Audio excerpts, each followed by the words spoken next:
नमस्कार मित्रांनो, स्वागत आहे पुन्हा एकदा माझ्या नवीन व्हिडिओमध्ये। तर मित्रांनो, आज आम्ही आलोय पवना धरणच्या इथं। ते माझ्या पाठीमागे बघू शकता, हे आहे वाघेश्वर मंदिर, जे हजारो वर्षाहून अधिक जुनी मंदिर आहे। तर इथं छत्रपती शिवाजी महाराज यांनी पण भेट दिला होता मंदिराला। तर मित्रांनो, आणि ह्याच्या बॅक साईडला तुम्ही बघू शकता, इथं हे तुंग किल्ला आहे, लोहगड आहे, विसापूर आहे, आणि हा जो दिसतो हा तिकोना किल्ला आहे। आणि हा मंदिर फक्त वर्षातून 4 महिने दिसतो, मार्च, एप्रिल, मे, जून। आता पाण्याचा स्तर कमी झाल्यामुळं हा मंदिर दिसतोय।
वाघेश्वर मंदिराचा, महादेव मंदिराचा पुजारी वंशम परंपरा आमच्या 5-25 पिढ्या झालेल्या असते। आणि ह्या मंदिराचं असं आहे की कुणी घडवलं नाही, कुणी बसवलं नाही, स्वयंभू आहे। ह्याच्यामध्ये आतमध्ये एक पिंड आहे, त्याच्यावरती एक पिंड आहे, आतली पिंड स्वयंभू आहे आणि लिंग आतमध्ये आहे। हे कुणी घडवलं नाही, कुणी बसवलं। या मंदिराचं असं आख्यान आहे की लॉकिंग मध्ये मंदिर आहे, लॉक, आणि पूर्ण गाभारा लॉक मध्ये, आणि बाहेरचा जी गाभारा आहे तो दगडीचाच आहे, दगडाचाच आहे। त्याचा कॉलम आहे, त्याच्यामध्ये दगडीच्या नक्षी कोरी काम आहे, आणि खांब 29 खांब आहेत, काही खांब पडलेले आहेत, असे घोंडीव काम आहे।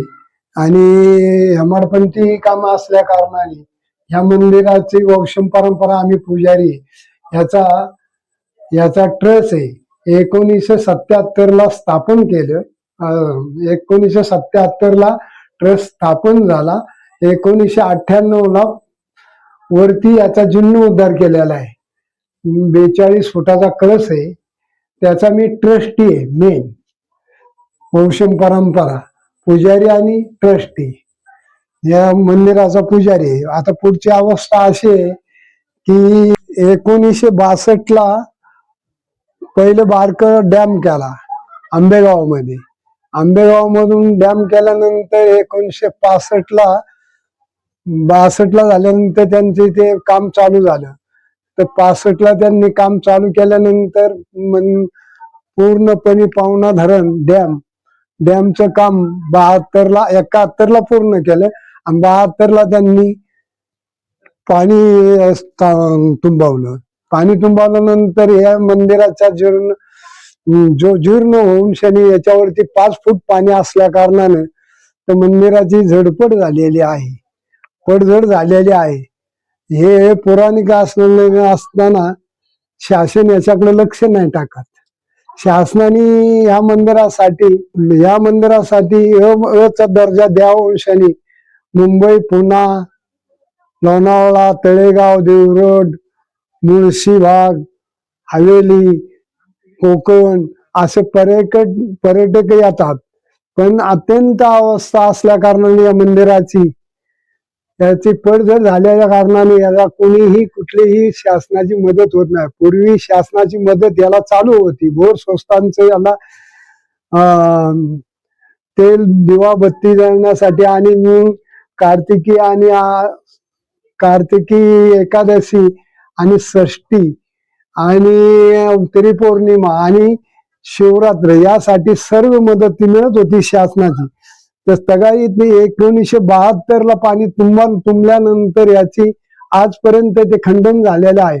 पण त्याचा जीर्णोद्धार 1998 ला वर केलेला आहे. तिथं आपला थोडाफार प्रमाणात याचे श्रावण महिन्यामध्ये श्रावणी एकादशी असतात, तिथं ब्राह्मणाचं होम हवन असतं. असे 5-50 ब्राह्मण यायचे, त्याची सुद्धा दक्षिणा भोर संस्थान द्यायची. तेलबत्तीचे पैसे भोर संस्थान द्यायचे. त्याच्यानंतर हे बंद झाल्यानंतर आता सगाईत 10-5 कार्यक्रम होतात. पण आपले जेवढे शक्तिशाली होईल तेवढं मी आपला थोडंफार ते वरती ते कार्यक्रम करून घेतो. शिवरात्र होती, महाशिवरात्र मोठी जोरात होती. इथे पर्यटक आज मुंबई पुण्यासारखे लोक येतात. पण इथे अवस्था अशा असल्या कारणानं शासनाने याचे दुर्लक्ष ठेवल्यानंतर आणि दुर्लक्ष असल्या कारणाने पब्लिकची गैरसोय होती. येण्या जाण्याला रोड पण नसतो. अडचणीचा भाग असल्या कारणाने लहान लहान मुले येतात. शासनाकडे मी आतापर्यंत पाठपुरावा करून पोलीस स्टेशनला, वडगाव पोलीस स्टेशनला आणि पुन्हा ग्रामीणला ह्याची मी दखल देत असतो की इथे लहान लहान मुलं येतात, पर्यटक येतात, आंघोळ करतात. एखाद्या काय घटना घडलेली होती, एकदा घडलेली घटना आहे. एक मुलगा गेलं असंच पर्यटकांमधून आलं होतं. तर आपले इथले शासनाने यासाठी दखल घ्यावी. मी किती इथं जबाबदार राहणार माणूस, बरं जबाबदार राहण्या कारणाने लहान मुलं कवा अचानक जाते. मी आता असल्यानंतर बाहेर काय करणार. तर त्याची त्यांनी जरा सोय करावा. माणसांनी पर्यटकांनी सुद्धा आपले सोय करून व्यवस्थित हातपाय धुवून शनी आपले मंदिराचं दर्शन घेऊन ह्याचा एक मोठा 200 किलोचा घंटा आहे पितळ पंचधातूचा. तोही ट्रस्टच्या नावे आहे. ट्रस्टची परवानगी आहे. ट्रस्टचा अध्यक्ष आहे. ट्रस्टचा पुजारी आहे. वंशम परंपरा असल्या कारणाने इथली देखभाल सगळी माझ्याकडे आहे. इथले सगळे वरती अवस्था नेलेली आहे. इथे शेष नारायणची मूर्ती अशी 5 फुटाची 200 जवळजवळ 5 क्विंटलची मूर्ती वरच्या मंदिरात लावलेली आहे. त्याची सुद्धा अवस्था आता त्या मंदिरासाठी बरेच आमदारांनी फंड दिले. दिगंबर भेगड्यांनी 2.25 लाख रुपये दिले. रुपदाय रेखा स्पेअर झालेल्या आहेत, त्यांनी सुद्धा 75,000 रुपये दिले. आणि अण्णा शेळकेंनी 20 लाख रुपये दिले. त्याचं ते आता मंडप, सभा मंडप, कळस, कलर वगैरे सगळं पद्धतशीर झालेलं आहे. तर याच्यात तोच कार्यक्रम वरती आपला थोडाफार केला जातो. पण याच्यात शासनाने याची देखभाल घ्यावा आणि आम्हाला दर्जा याचा मिळावा असं माझं गुरुवांचं आणि पर्यटकांचं म्हणणं आहे. पर्यटक 20-25 हजारापर्यंत पर्यटक येतात एका महिन्यामध्ये.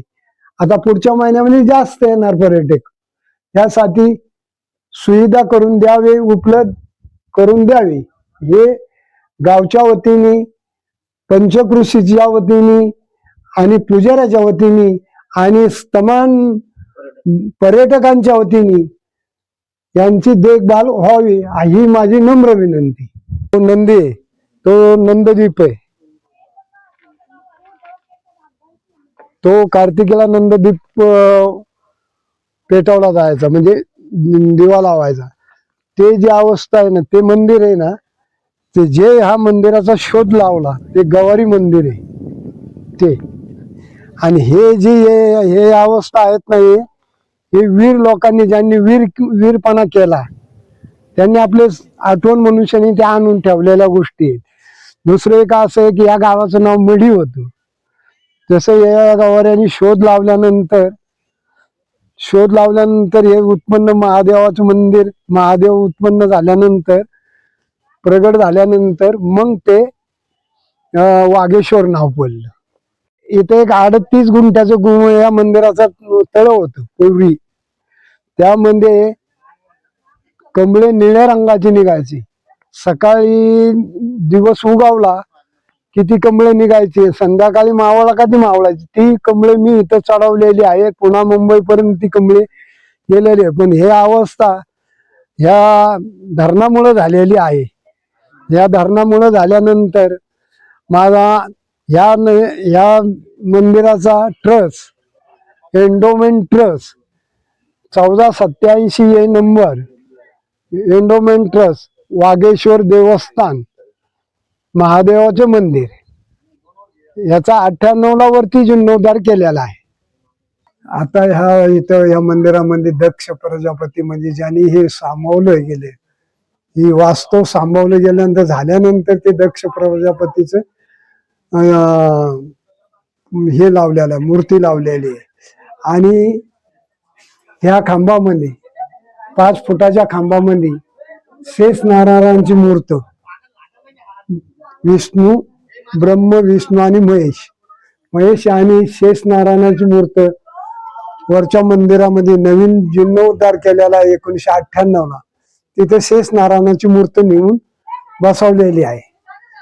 आणि या धरणाचे आयुक्त, मावळाचे आयुक्त, पिंपरी चिंचवडचे आयुक्तांना असं माझं महत्वाचं म्हणणं आहे की पर्यटकांचं पण म्हणणे आहे, शिवभक्तांचं पण म्हणणे आहे, इथल्या पंचकृषीच्या लोकांचं म्हणणे आहे की ऐतिहासिक हे पुराणिक मंदिर असून आयुक्तांनी याच्यामध्ये लक्ष टाकून याचा जीर्णोद्धारासाठी काय मदत करता येईल ते आयुक्तांनी पिंपरी चिंचवडच्या करावे.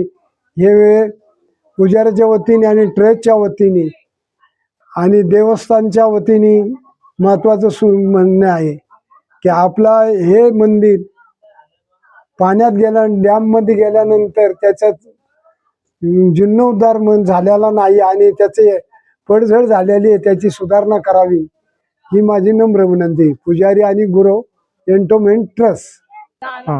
मुरारराव जयवंतराव अहिरराव. मी चिंचवडून इथं आलोय.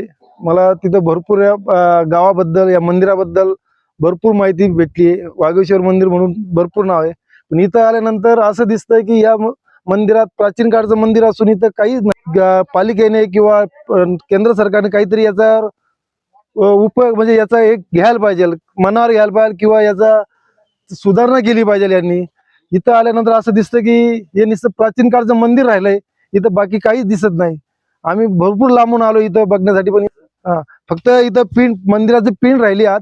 बाहेरून बघितल्यानंतर काहीच नाही. मंदिराची दुरवस्था झाली. त्याचा पालिकेने किंवा ग्रामपंचायतीने हे घेऊन पुरेपूर मंदिराचं काहीतरी उद्धार करावा, हे असं माझं मनापासून इच्छा आहे.